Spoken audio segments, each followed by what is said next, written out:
In this video, we'll discuss how symmetry relates to quantum mechanics and how this leads back to some of the things we discussed in the formalism of quantum mechanics.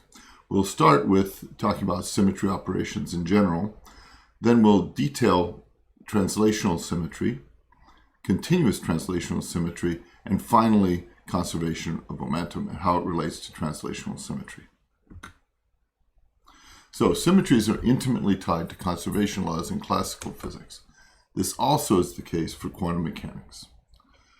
Symmetry operation is just a transformation in space which leaves the Hamiltonian unchanged. That means it commutes with the Hamiltonian in general. Each such transformation is associated with an operator which commutes with the Hamiltonian. The displacement operator that we were talking about with the Dirac comb is just one example of this kind of operation. So we can imagine rotation as a common transformation. The rotations can be discrete, such as with 90 degrees for a square, for a triangle, for a rectangle, hexagons, pentagons, and those have a wide range of values depending on the symmetry of the situation. But it can also be continuous, such as a circle, where any rotation at any continuous value of the angle will give you symmetry. You can also have a rotation about an arbitrary axis, which also is a kind of symmetry. Other symmetries include translation and parity. So suppose we have a wave function, psi of x, at a specific position in space, that we can draw like this. And we're going to define the translation operator t of a, which shifts the wave function by a distance a. So this means that you displace or shift from x minus a to x. Psi is what you initially have, psi prime is your wave function after the shift. You can also take the same wave function and apply the parity operator. And the parity operator in one dimension reflects the function about the origin.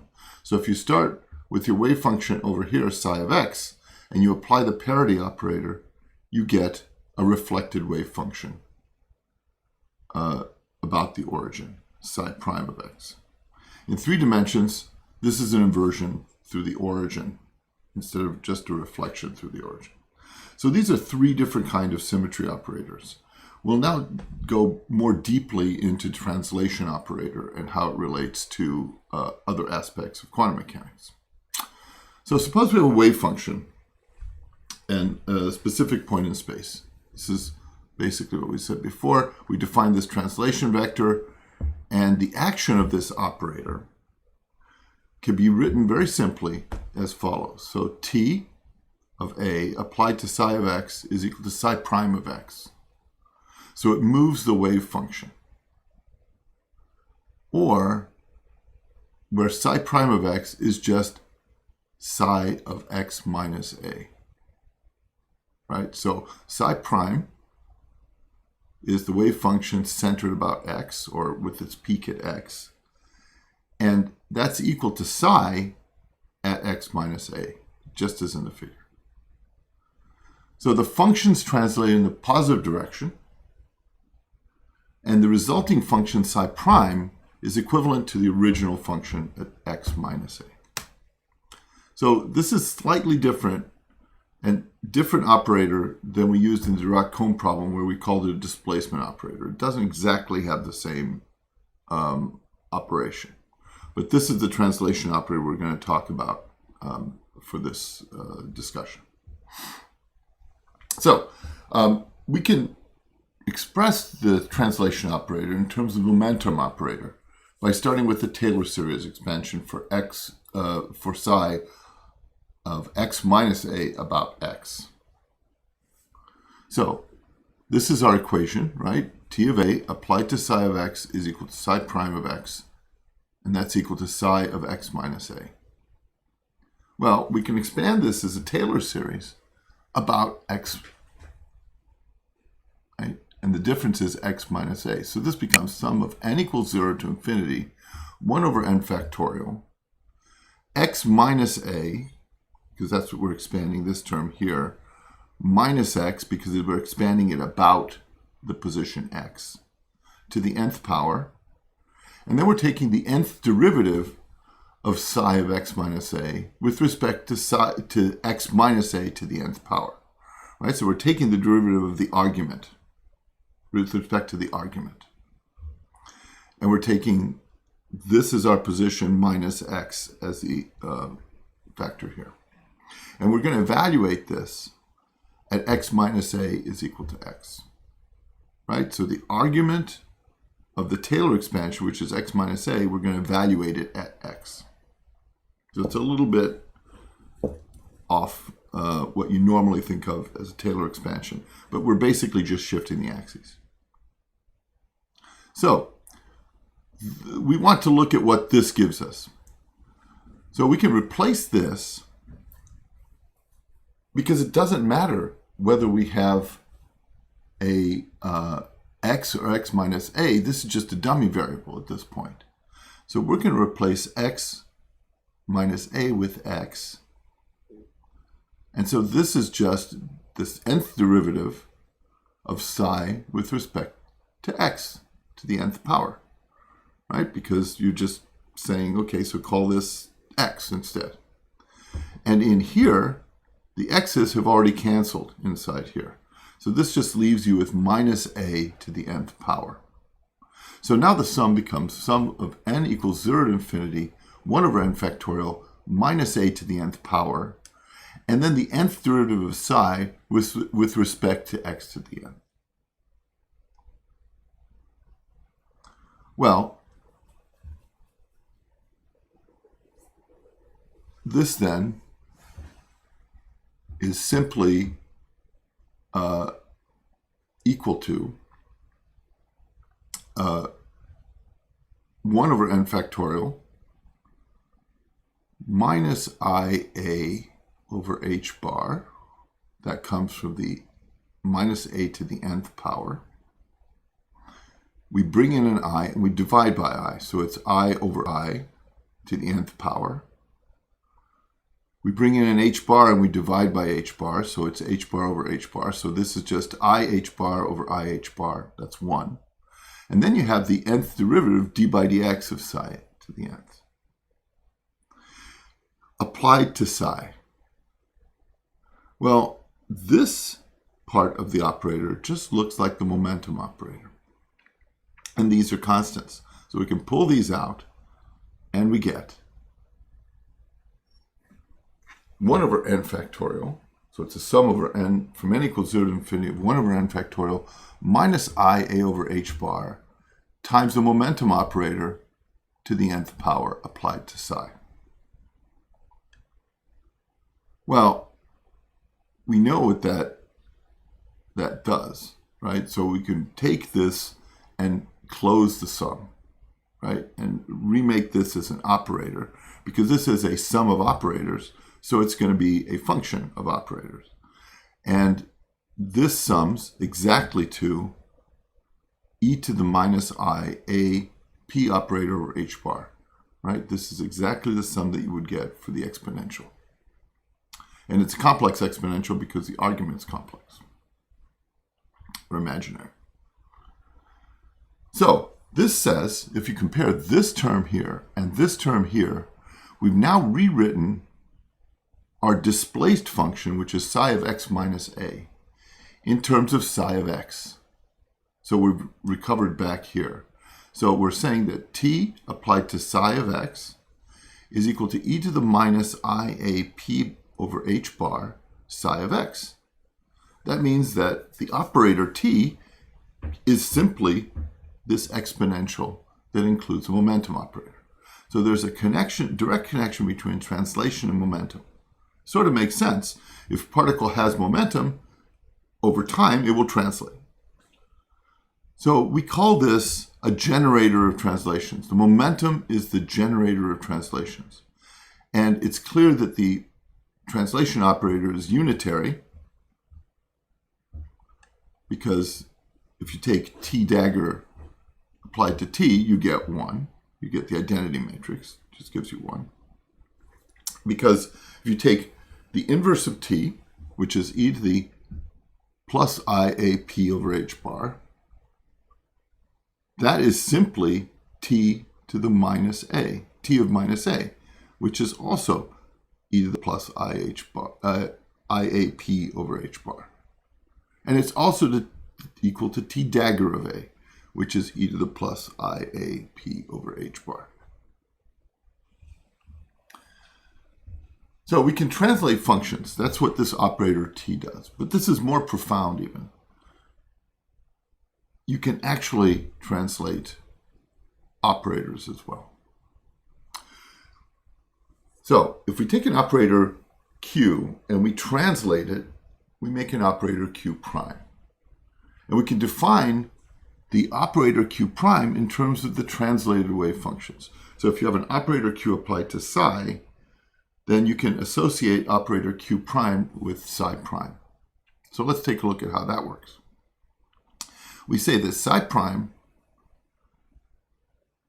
q, psi prime, so these are the translated functions. Expectation value of q with respect to the translated functions is equal to the expectation value of the translated operator with respect to the original untranslated functions. So that's the connection that we have between q and q prime, and psi prime and psi. So the idea is that the translated operator q prime would give the same expectation value as the untranslated state as the untranslated operator gives in the translated state. That's the connection that we want. What this does is equates the shifting of the wave function, which is an active transformation, with shifting of the coordinate system, which is the operator, which is a passive transformation. But we also now can figure out what q prime is in terms of q. So if we start with the expectation value of q with respect to the translated wave function, we realize that this is just t applied to psi, and this is just t applied to psi. If I bring t over to the right side from the bra, I have to take its Hermitian conjugate, which means I have to bring it over to this side. And that gives me that now I've converted this expectation value into an expectation value from expectation value with respect to psi prime to an expectation value with respect to psi. I pulled the t out of psi prime. I pulled the t out of psi prime here and moved it over, which made it the Hermitian conjugate. And so you can see that q prime, which should be what this combination is simply the operator q with a sandwich, inside a sandwich of the operator t, the translation operator. And so this is q prime. That means that q prime is t dagger q t. So it's a combination operator that includes the Hermitian conjugate q and then the unconjugated operator. So when we discussed the Bloch theorem, where there was a discrete translational symmetry, we also have continuous translational symmetry. And in continuous translational symmetry, any choice of A is possible. So let's imagine that we have an infinitesimal translation delta. T of delta, and remember what T was, it was e to the minus I AP over h bar. Now it's e to the minus I delta p over h bar. Because delta is small, it's infinitesimal, we can reduce this to its first two terms of the Taylor expansion of its power series.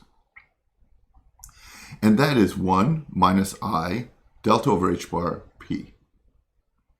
Any other term would have p applied twice or three times or whatever, and that would be much smaller because the delta would be delta, delta squared, delta cubed, and so on. And so we're going to keep only the leading terms.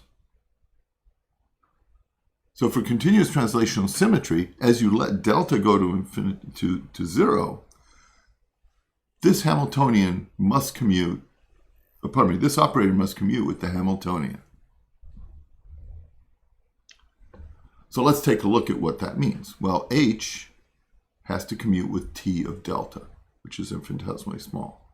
That means that h is commuting with 1 minus I delta over h bar p. but we can expand that. And we can see that clearly H commutes with 1 because it's not an operator. And it also, we know it commutes with momentum. And so it commutes with both components, and therefore it commutes with the entire translation operator when the translation is infinitesimal. So in general, the Hamiltonian will commute with infinitesimal or continuous translational symmetry. So according to Ehrenfest's theorem, therefore, this leads to conservation momentum. We take d by dt of the expectation value of momentum is equal to I over h bar times the expectation value of the Hamiltonian with respect to the commutator of the Hamiltonian and the infinitesimal translational operator, which boils down to the commutator of h and p, plus dp by dt, expectation value of that. Well, clearly this is 0. Clearly this is 0 because these two commute. And consequently, d by dt of p, expectation value of p, is 0, which means you have conservation of momentum. So the moral of this is that symmetries, like translational symmetry, imply conservation laws. So if you have an operator Q that commutes with the Hamiltonian, by the Ehrenfest relation, its expectation value Q is independent of time if the operator itself has no time dependence. We can see where this definition leads us now. So the probability of getting an eigenvalue Q sub n when measuring Q in a state of an arbitrary state psi of t at a time t is given by the probability of Q sub n is equal to the eigenfunction inner product with psi of t, the eigenfunction f sub n inner product with psi of t modulus squared. Right? That's just pulling out the coefficient of psi, which corresponds to f sub n.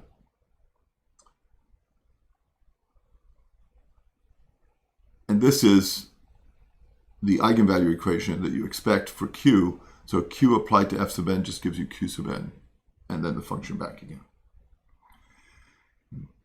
If you have given the time dependence of the wave function, right, with the time dependence of the wave function, if you put it in terms of the energy eigenvalues, which is what we've done, or the Q eigenvalues, the energy eigenvalues, pardon me, is sum over m, e to the minus I e sub m t over h bar, right? These are the energy eigenvalues, times the coefficient c sub m, and then psi sub n ket.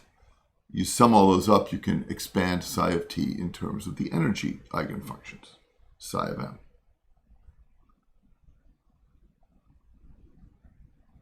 P of Q of n then can be rewritten by putting this expression for psi of t into the inner product. So if you do that, you can pull the sum out, you can pull the exponential out because that's where the time dependence lies, and you end up with the sum over m, or the modulus squared of sum over m e to the minus I e sub m t over h bar. Then you have the coefficient c sub m, which corresponds to the energy eigenfunctions. And then you have f sub n, which is the eigenfunction of Q, inner product with psi sub m, modulus squared, of course. Since h and q commute, we're told that h and q commute right up at the top, then we can find simultaneous eigenfunctions of the two.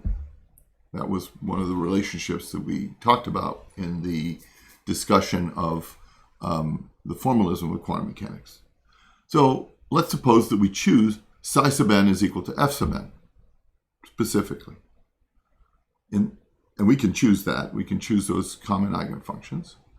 And then this becomes psi sub n inner product with psi sub m. Everything else is the same inside there. Well, clearly, this is a delta function, delta of nm. So you pull out just the c sub n, e sub n term here, and the sum goes away. And this leaves you with c sub n squared because when you take the modulus squared, the energy terms go away. So the probability of obtaining that particular value Q sub n has no dependence on time at all, because this was the probability of getting Q sub n, and now it's just devolved into a constant, the modulus squared of a constant. So that probability is independent of time, and that is a conservation law that you can generate simply by realizing that Q commutes with the Hamiltonian. And we have these two definitions then of conservation of Q are the same. You have the probability of a particular value of Q of n is independent of time, and Q, the expectation value of Q, therefore, is independent of time.